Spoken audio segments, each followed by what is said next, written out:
Ladies and gentlemen, welcome to the show here today to discuss about the AEW Dynamite February 17th, 2021 episode here. I gotta say, guys, this was a good show. It wasn't bad. It had some matches I didn't really care for. I won't deny that. The ending to the show, I was questioning why they were doing a six-man tag team matchup with Eddie Kingston, Butcher and the Blade versus John Moxley, Ray Phoenix, and Lance Archer as the main event. But then they finally released out a reason why. There was an announcement made. The main event for Revolution on Sunday, March 7th. I thought Revolution was going to be taking place on Saturday, but March 7th falls on a Sunday, which I kind of hate. I like pay-per-views on a Saturday. That way, if I'm not feeling up to it or anything, I can go ahead and do the review the next day or something, which I normally don't do anyway, but these pay-per-views that they do are like 4 hours long at an 8 o'clock start time. I hope that's not what they decide to do now that it's being done on Sunday. I hope they do it at 7 o'clock, that way it ends at 11, and I just do the review here, and that would be it. But unfortunately, it is taking place on Sunday. Whether or not it's going to be taking place at 7 or 8, I'm not sure yet. If they have the pay-per-view take place at 8 o'clock, I don't know if I'm going to upload a review on this. I think I'm going to have to do this on Monday after work because I'm not going to be able to watch the entire pay-per-view till 12 o'clock and then do a review immediately afterwards. I got work the next fucking day, so I can't really promise anything here unless they give us a break and allow us to be able to see the fucking pay-per-view at 7 o'clock like they should. There was a match added, by the way, to this pay-per-view as well.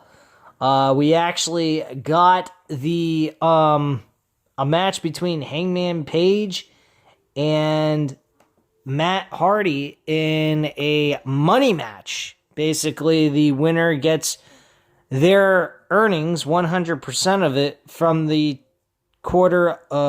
first quarter of 2021. Well, which should be a very interesting and fun match to watch. I think Matt Hardy will do the right thing and put over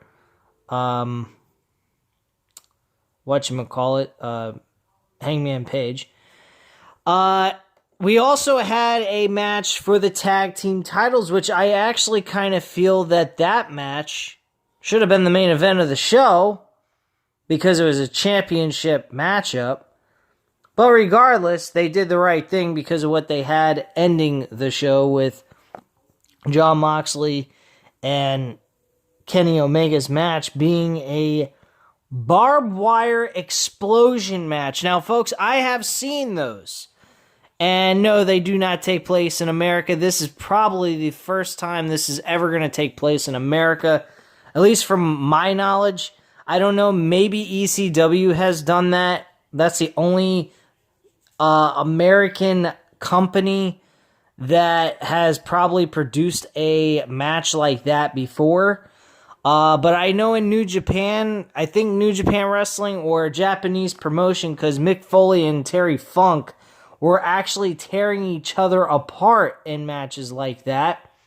So that's the only match I've ever heard of that took place in wrestling history. So this matchup is going to be very interesting. It's going to be extremely dangerous. It's going to make their unsanctioned match at Full Gear in 2019 look like a stroll through a fucking Walt Disney. I mean, this is not going to be one of these typical good old classic matches. These guys are going to take it to the next level. They're going to push the envelope even further than what they did at Full Gear. It's going to be fucking ridiculous. So that match is going to be interesting to see. I am definitely buying that pay-per-view. That is well worth it. Just that match alone. Holy shit, what a fucking matchup that's going to be. So Hangman Page and Matt Hardy actually kickstart the show against TH2, the Hybrid 2. And Hangman Page and Matt Hardy win the matchup. As I already mentioned, after the match was over, that contract signing they did last week with Hangman Page being drunk, he actually somehow, miraculously, managed to create a fucking contract where it was Matt Hardy signing a contract for a Revolutions match against Hangman Page, which I couldn't believe. I thought that was unbelievably fucking messed up. But how they managed to... They didn't really explain it very well how he managed to do it. They just said that the contract was switched. He never really signed a contract that involved him getting his 30% of his earnings and all that jazz. So that was a bit odd. I think the concept of them doing that was interesting, but them going ahead and actually explaining it, they didn't do a very good job, which I think people might shit on the fact of this match even taking place. But it does make sense. It's based off of Matt Hardy's gimmick and role as a so-called manager, being that he's a guy that goes ahead and will take a cut out of performers' money, income, for having his services as a mentor and whatnot, which is what he's doing with the Private Party. And so basically, they actually had some fucking bear, which was one of the Private Party guys inside the bear for whatever reason. It was very odd, very strange stuff. I mean, the whole thing of how they got the match to take place really was forced and fucking weird. But the concept's alright. I mean, it's okay. It's not gonna...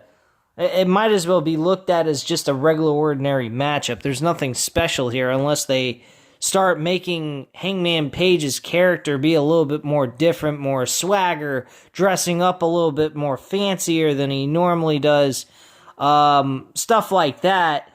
Coming in with nice looking cars and what have you, or doing something of that kind of nature with Matt Hardy's money, because you damn well know that for a fact that Matt Hardy is not winning this match. There's no fucking way.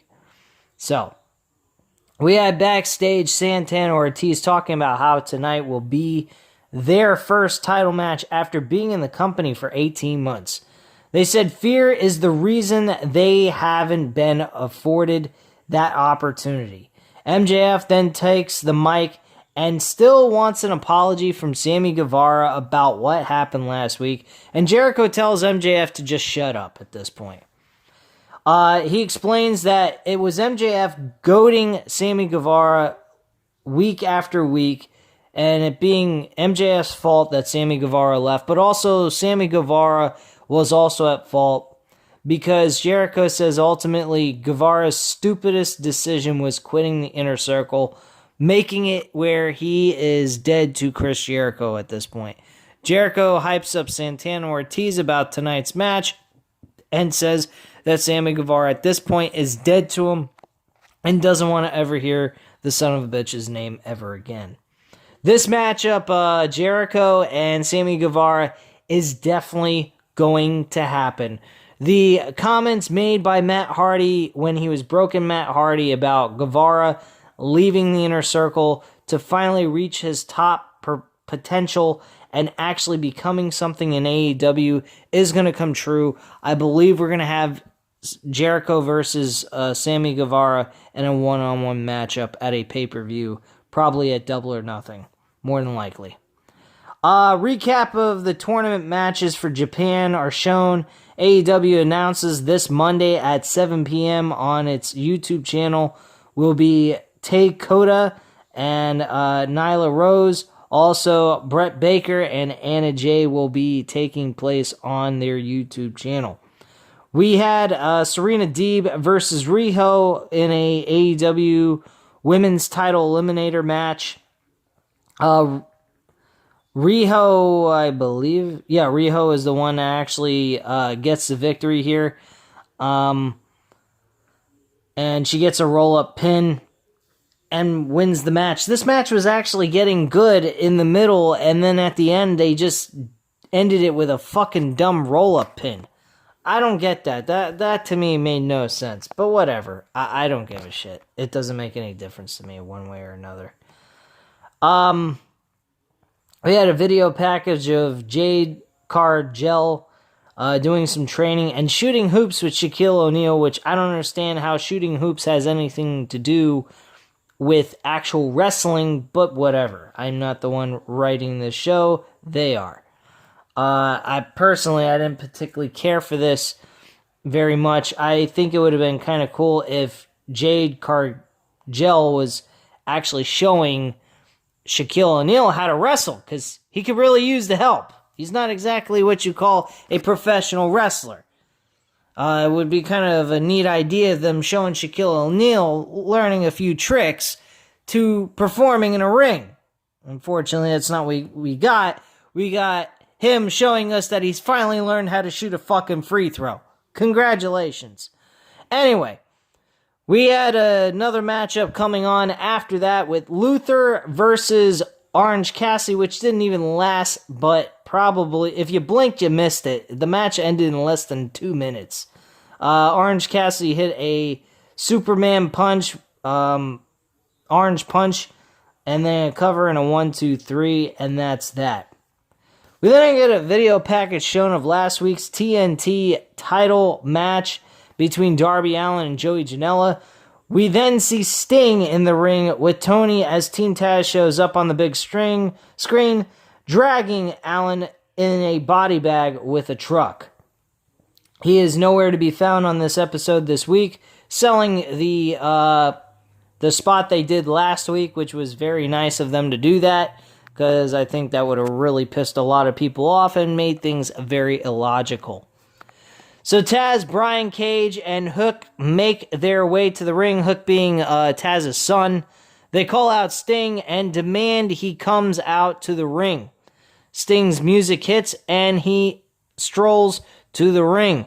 Taz tells Sting that's the worst thing he could have done. He tells Sting he needs that bat and has needed it for many years. Sting tosses it aside and stares at Taz. Sting throws a coat at Cage's head and swings away. Hook chokes him with the bat, allowing Cage to get in a kick and then a big powerbomb in the middle of the ring. Sting stays down as Team Taz makes their way to the stage. It looked like Sting was suffering from a concussion, which I hope I'm wrong about. I hope he was just selling the maneuver and nothing else, but he was looking straight up at the lights, and he didn't look too good.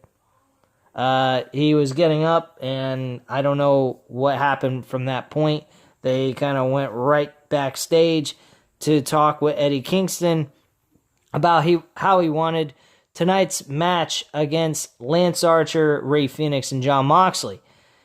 He talks about the history he's had with each guy, noting Moxley is the demon he needs to get rid of most, and Kingston says pills, drinks, nor women will get rid of him.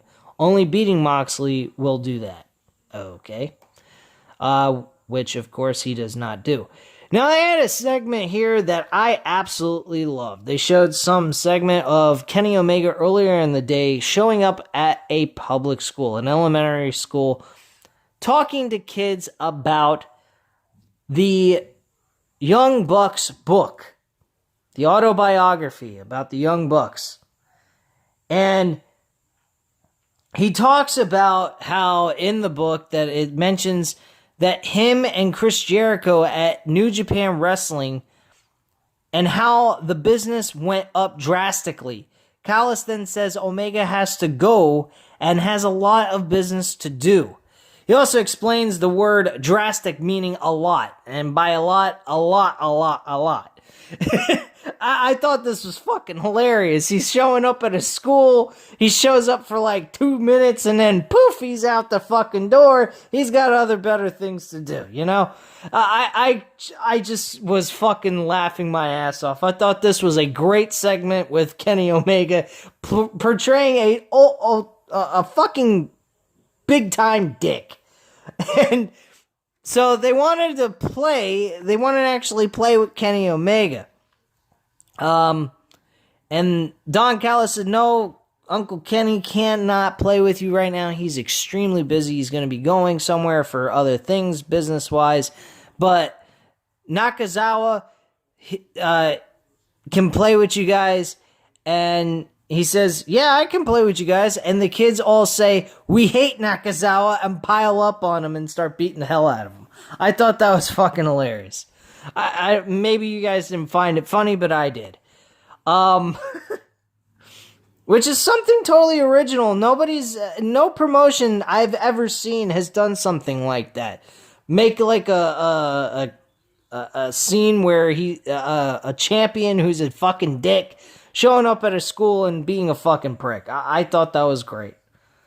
So we had the Young Bucks versus Santana and Ortiz for the tag team titles. This matchup was really good. Really, really fucking good. The only problem I had with it was the ending. I hate those fucking roll-up pins. It used to be something that was good to have as like playing possum and what have you. But when you see it done so many fucking times, it just, in all promotions that you watch, it just gets nauseating to watch. I mean, AEW doesn't normally do this too often. They only did, I think, twice in this episode with the Riho Serena Deeb match and then this matchup. But still, I mean, this match was really kick-ass, and they ended up with a fucking roll-up pin possum roll that they did with Nick Jackson rolling up Ortiz. Ortiz was being a dumbass. He's saying, we're the best. Okay, you're the best. Well, win the fucking tag team titles first, and then say you're the fucking best. Not before. That's fucking stupid. He ends up losing the tag team titles, losing the tag team title match, and the Young Bucks retain their championships. This matchup, though, I have to give them a lot of credit, though, despite the ending, was an outstanding matchup. The best matchup on the card out of everything here. So kudos to all four guys in the matchup. It was very good. Pay-per-view quality all around. I was actually not protesting. I was actually, for this matchup for Revolution. I wanted Santana and Ortiz to win that Battle Royal they had. Unfortunately, we didn't get that. This matchup would have been really good to have on pay-per-view. Jericho and MJF is a very predictable match. You know that for a fact Nick Jackson and Matt Jackson, the Young Bucks, are not going to lose the tag team titles to them. That's just fucking ridiculous. That happens, I will be fucking pissed. That's retarded. I don't think they're that dumb to make such a stupid mistake like that. Post-match, by the way, the Inner Circle immediately attacks Matt and Nick. In the backstage area, Kenny wants to go out to help, acting as if he wants to. Callis holds him off because he's afraid of him getting some kind of injury and says he has an idea. He whispers something to Anderson and the Good Brothers head off. Brandon Cutler tries to help, but he's dropped on the stage. Jericho and MJF each apply a submission to the brothers, and then Good Brothers make their way into the ring, and the Inner Circle decides to head out. Jericho talks some trash to Papa Buck and gets shoved away. MJF says he'll pay for that later on. And then backstage we had Brandy Rhodes talking about her reveal of the gender of their child. Now, she claims that nobody knew about this, and nor her husband. I believe her husband did come on national television and state that he has a daughter on the way. That's what I believe. That's what I thought I heard. Why the hell they gotta make this a surprise? And reveal the fucking gender to us when we already should know that? And they stated it was a girl. Okay, great. Wonderful. Nothing special there. FTR faced the Matt and Mike Sydal tag team combination here. Matt and Mike are actually not a bad tag team. I think Matt Sydal has got his brother is pretty damn good like Matt. So I think them being a tag team division wouldn't be all that bad. Keep them on Dark, though, for right now until they build them up a little bit more with some wins and eventually put them on Dynamite and show them off and have them win some important matches and lead them up into a top 5 or top 10 tag team division for a title shot for the tag titles at some point, I guess. But Matt and Mike Sydal lose this matchup, unfortunately, to FTR. No-brainer there. If you thought they were going to lose, you're out of your fucking mind. Post-match, Dr. Sampson is called into the ring, but FTR takes the kit and grabs the scissors. They go to cut Mike's hair, but the lights go out. We see the big screen, Luchasaurus's mask, and that was cut by FTR. And the lights go up, and Jurassic Express is in the ring. Luchasaurus has a new mask he's wearing, so the one he was wearing before they cut the horns off of the mask, and he and Jungle Boy take out FTR with Marco Stunt cheering them on.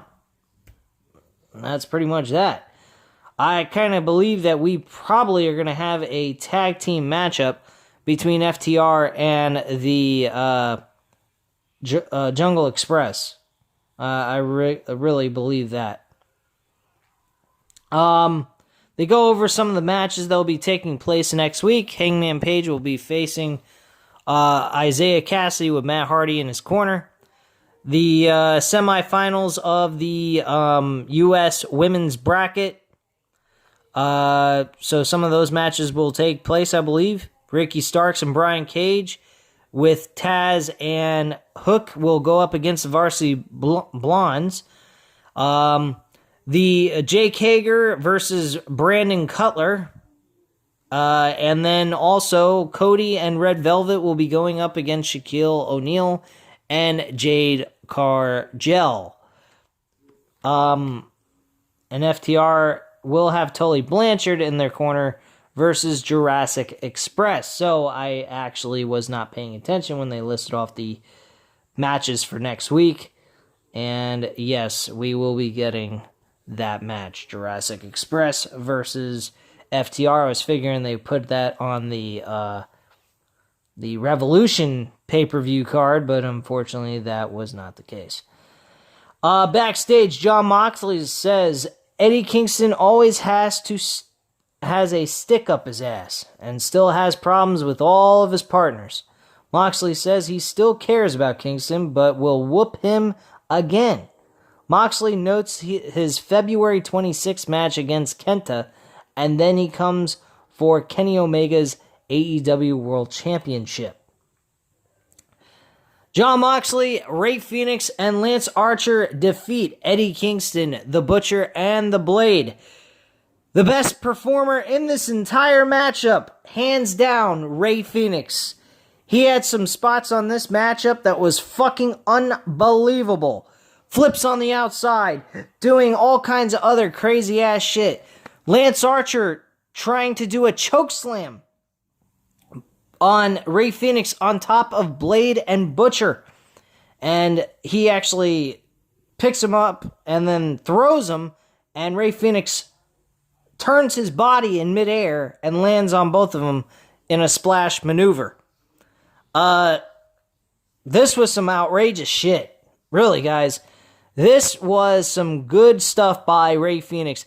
If Ray Phoenix is never placed in a world championship run at any point in time in his career, there's something wrong with this company. Because Ray Phoenix, in my personal opinion, deserves to become a world champion at some point. I mean, right now, no.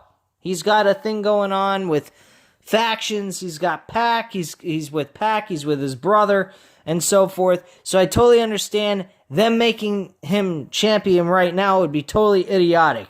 But at some point later on, by the end of this year, they need to get him on his own, get him to be a major player, and by 2022, this guy deserves to become a world champion and have a run as the world champion for AEW. Because this guy is fucking unbelievable.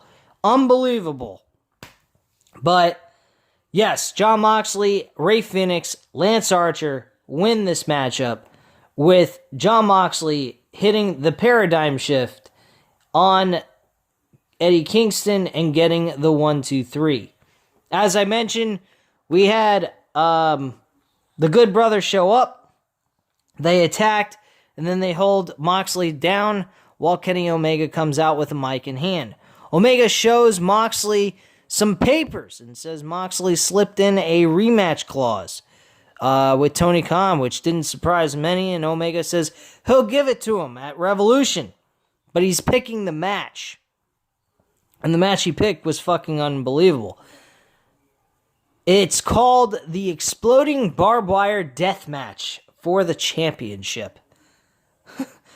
Guys, if you don't know what a barbed wire, an exploding barbed wire death match is, try checking out on YouTube